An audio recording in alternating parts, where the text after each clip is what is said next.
Hi, I'm Chris and this is Jim and we're Midlife Travel Bug, and today we are in the beautiful city of Porto, Portugal. We're so excited to be here. We're going to show you around the city. We're here for 3 days, so there's a lot of things to see. If you are here for the first time, hit that subscribe button so you can see all our other videos, and if you've been here before, you're going to love this place. We're so excited to show you Porto, Portugal.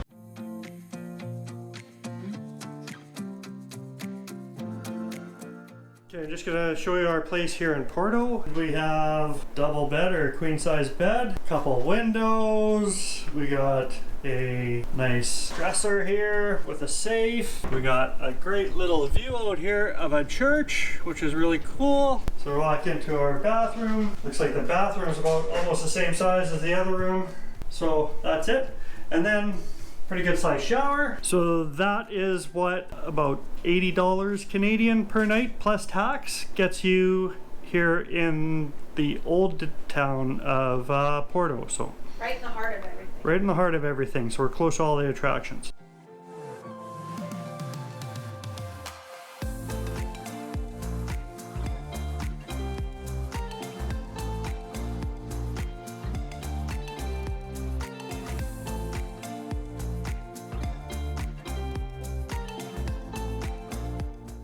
Come down to the water in Porto, you're going to find a lot of cafes and places to sit, have a drink, have something to eat, and or grab a bottle of wine and sit on the edge of the wall and watch the sunset. So, perfect spot. So we just left a really popular restaurant here in Porto called Pregout. And we had our first Francisino. I think that's how it's pronounced, but I could be wrong. Anyway, that's the drowned sandwich style that's got the tomato beer sauce on it. It's really good. Go hungry. We shared. Definitely would recommend. I think it costs about €12 for the sandwich, and for our entire lunch with the sandwich, fries, and 2 beers was under €20.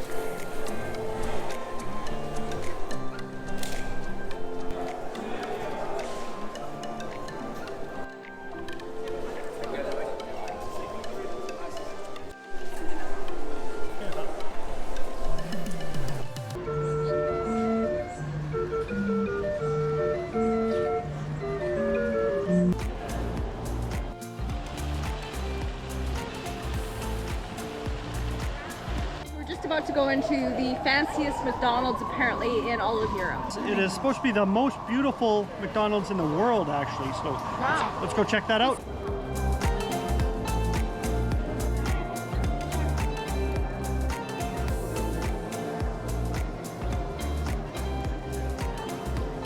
Not that we eat at McDonald's ever, but it's definitely the first McDonald's I've seen with stained glass. So on a rainy day, we're just at the Igreja do Carmo, and I probably butchered that, but it's got this beautiful tile wall, this blue tile wall behind me, and just a huge big church. We're gonna go check that out and check out the inside. I don't know if I can film, but we'll try. So this 18th century church, it costs €5 to get in.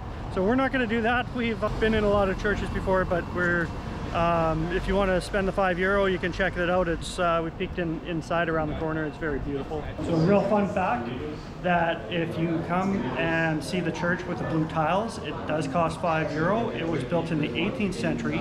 However, the one right next door is free to get in. It was built in the 17th century. The year was 1622.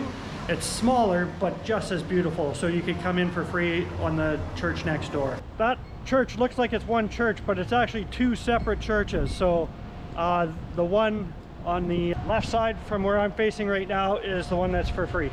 So behind us is a Clerigos Tower. It is an iconic Catholic church here in Porto with a bell tower. It is an 18th century church, and it stands at 75 meters tall. So founded in 1910, we're at what is believed to be the largest selection of canned fish in the world. So it's a cool little store that has some amazing fish choices. Now, Porto is known for the best fish in the world. So when you get in there, you can try some samples upstairs. Did that, it tasted great. Everything in there was really interesting. And it's right next to the bell tower. So when you're in Porto, next to the bell tower, come check out Casa Oriental, founded in 1910. Your breath is like, whew. So I guess every day is a leg day in Porto. Lots of hills.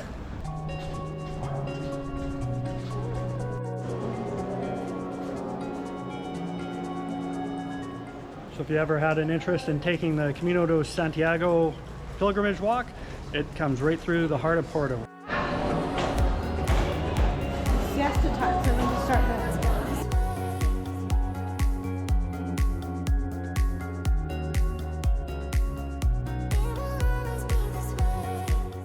We're just crossing the Ponte Luis Bridge, Ponte Luis, the first bridge, and it takes us over to Vila Nova de Gaia, which is just on the other side, and that is where all the port wineries are. So we're going to go check out some of the port wineries. When you walk across the bridge, if you look across, you can see a picturesque, perfect view of the entire city of Porto. And oh my gosh, the views are epic.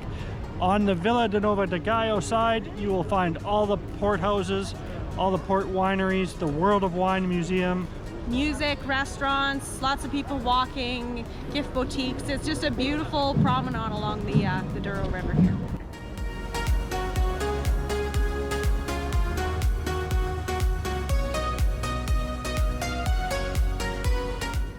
So we just left Taylor's port tasting in Porto here, and it was a really neat experience. It's about 20 euros per person, and what that gives you is a self-guided tour through the entire estate, and they talk about the process, the history, and at the end of it you get a choice. I think you have 2 tastings, 2 ports, and then they also give you a can of a special seltzer that they're trying to promote as well. But really good experience. Nice to learn about the history, about the whole Douro Valley and how it all began. So if you come this way, make sure you check out Taylor's. It was tasty. So right now we're at the incredible Mercado de Bollo, and it's an outdoor market, but it is covered. It's a multi-story market. They have everything from flowers to coffee to a butcher shop, produce, wines, ports, food, anything you like really. So it's pretty nice market. People are walking around with wine glasses and drinking their wine and their port and just shopping. Sampling all the food and enjoying the day. But it's an absolutely beautiful market, so definitely is a must-come see when you're here, because you get to see everything. There's a lot of food tours that are going through here as well. Yes, we've probably seen at least 10 different groups that are food tours, so it's obviously a hot spot. Yeah, this is the spot. So come hungry, because you can eat while you're here. So we made the mistake of eating before we came across the street and finding this market. Sort of stumbled upon the market, so make sure you come hungry though.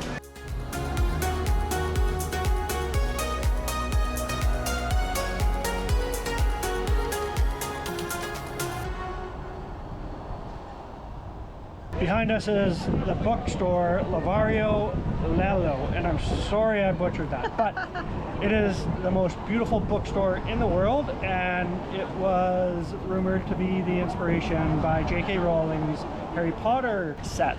Now, some people say it is, some people say it isn't. Regardless, it looks like a beautiful bookstore. However, it is lined up down the street.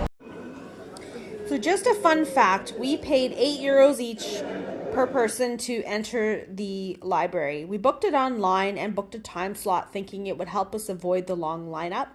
What we didn't know was it was actually had to pay for the VIP pass to get in, which was just under €15 each. When we did arrive for our time slot, we still had to stand in line for about 45 minutes. And although the bookstore is absolutely stunning inside, I don't know if we would entirely do this again. As when we did get inside, it was so busy that you could hardly move, and it was shoulder to shoulder, which sort of took away from the ability to enjoy this beautiful place. So if you're a big book lover, it might be worth it for you. However, we would probably skip it next time. So we're currently at the São Bento train station in Porto, and a beautiful, beautiful building. They have murals all over the walls that depict Portugal's history. This is one of the most beautiful train stations in the world, and it was started in 1904. It is a World UNESCO Heritage Site. It is absolutely stunning, It is, and it's free. And it's free to walk in. So it is definitely something you should do when you're walking around Porto, is come check out the train station. The funny thing is when you sort of walk up to the building from the outside, it doesn't look like a whole lot, but as soon as you come inside, it's quite impressive. It is an active working train station as well. So. Yes. So you can take your train here to all over Portugal. So we're currently at the Porto Cathedral.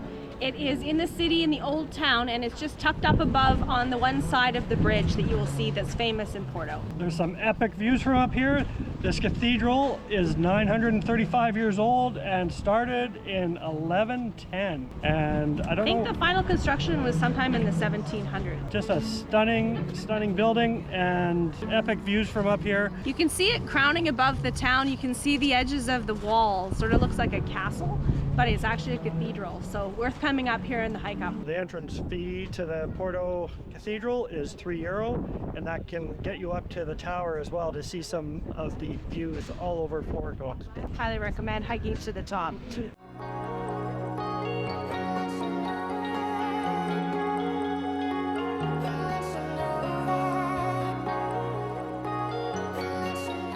That was impressive. Well worth the €3. You can pay an extra €3 to go into the Bishop's Palace as well. So it's right next to the cathedral. So we're just standing on top of the Louis I Bridge. It connects Porto to Villanova de Gaio. So on the top of this bridge, you can walk. It's mostly pedestrian, but they also have a train that runs across the top. It's the highest point of this bridge. If you go to the bottom part, there's also a car pathway that goes underneath our roadway, and also pedestrian pathway as well. But it's pretty cool to come up to the top because you get the most epic views of the entire city of Porto at its best. And a lot of people come up here for the sunset. Just walking across it at any time of the day seems to be pretty spectacular to me.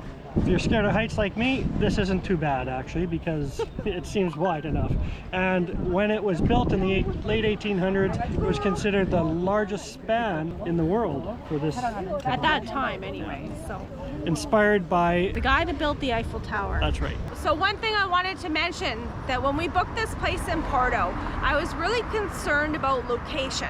Now, typically, when we book a place to stay, we like to stay in the heart of Old Town or somewhere very close to all the places that we want to be. We don't love to have to take transportation to get to all the sites that we want to see. But having walked around Porto for the last couple of days, what we're realizing is that it doesn't really matter if you were to stay on one side of the Douro Valley or the other side of the Douro Valley. As long as you're in the old city, there's really not much of a difference. Like you bang for your buck. Whatever's fitting your budget is probably going to be just perfect. Both sides are equally beautiful, and it's easy to get from one side to the next. It actually is smaller than you think, so keep that in mind. Well everyone, that wraps up our time here in Porto, Portugal. We absolutely loved the city. One of the prettiest cities that I think I've been in, like the hilltop, the bridges, the cathedrals. It was so spectacular, and the people were so incredibly friendly. Yeah, we've really noticed that the Portuguese people are extremely friendly and helpful, so that's been a really nice to experience as well. So Porto, put it on your list. We had a fabulous time. We were there for 4 nights and a total of 3 days. It was enough time. I think there's a lot of things we could have gone to see, but you can't see everything when you go. So some of the rain kind of rained us out the last 2 days, but other than that, we had a fabulous time. Yeah, so we're here in mid-October, and we had, you know, out of the 3 days, probably 2.5 of them were like pretty hard rain days. We did find out it's because there's a storm that's rolling in right now as well, so there's a weather warning for a storm and high rain and winds. But other than that, 3 days was probably enough. It's a small town to walk around, so you can kind of walk everywhere in the old district. You get a chance to see both sides of the Douro River. So now we're in a car, as you can see. We've picked up a car at the Porto airport. I recommend picking it up outside of the city if you can. The traffic is a little bit hairy in Porto, but we picked up a car and we are now off onto our next destination. So thanks so much for watching. We appreciate all of you following us, and we're looking forward to sharing more of these beautiful countries with you. We'll see you on the next video, guys. Cheers. Cheers. So behind us is the Clarigos Church and Tower. It is an iconic Catholic church with a huge bell tower in the back.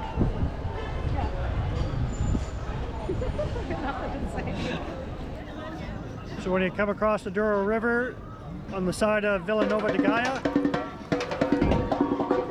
So just a little cost-saving tip while you're here in Porto. On the side where all the Porto We're all up on the... So well, look at that. There's a wine bar. It's only 38 steps away. I'm in. run, Chris, run!